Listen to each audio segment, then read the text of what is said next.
Hi boys, and welcome back to Epic Tutorials, where I'm going to teach you how to make a sad story game in Roblox. First of all, you're going to go over to Roblox Studio and click the base plate button, and then you're going to have stuff all set up for the second step of the thingy. After you're doing that, you're going to want to snag a free model of a conveyor belt.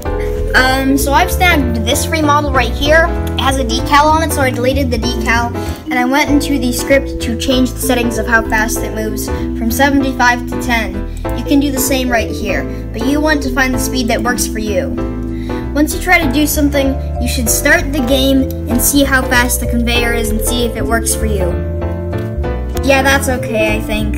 So you're gonna wanna plop in a spawn pad right there, like that one at the beginning of your conveyor belt. Then after doing that, you're gonna wanna take a little part and stretch it out so people can't escape your prison, like this. Remember to anchor your parts so people can't knock them over, like that.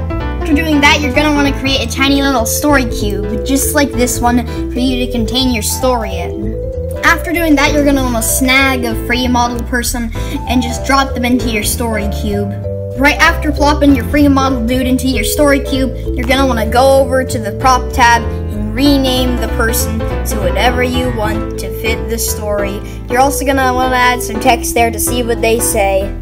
It is best to usually put the first panel inside of a house zine, because why not? You can see I've already made a little bit of story here by making the dude say stuff. You're usually gonna wanna format your text like this so it looks very, very professional. After doing that, you're probably gonna wanna copy and paste your story cube. If you want, you can go up here and then change the color of it to fit the scene. For example, you might want it to make it white if you want it to be a school, like I'm gonna make. After doing that, you're probably gonna add some more characters, you know, like this fine person right here.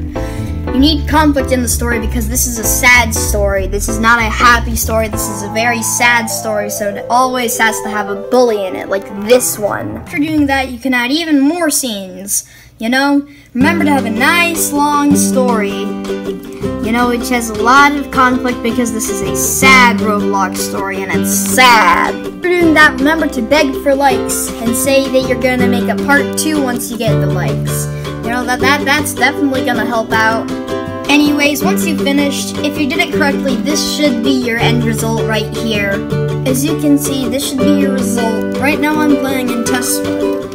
We can see that there's a dude, and there is a bully, and the bully hits the dude. And that's really it. That's all you need to make a nice, good, functioning, sad story, and that's really it. Goodbye. Anyways, down in the description, there's going to be a link to a sad story game that I made in Roblox. Remember to check it out for an example to see if you did it right or wrong. Anyways, thank you, and remember to put the game that you made with the sad story in the comments. Yay!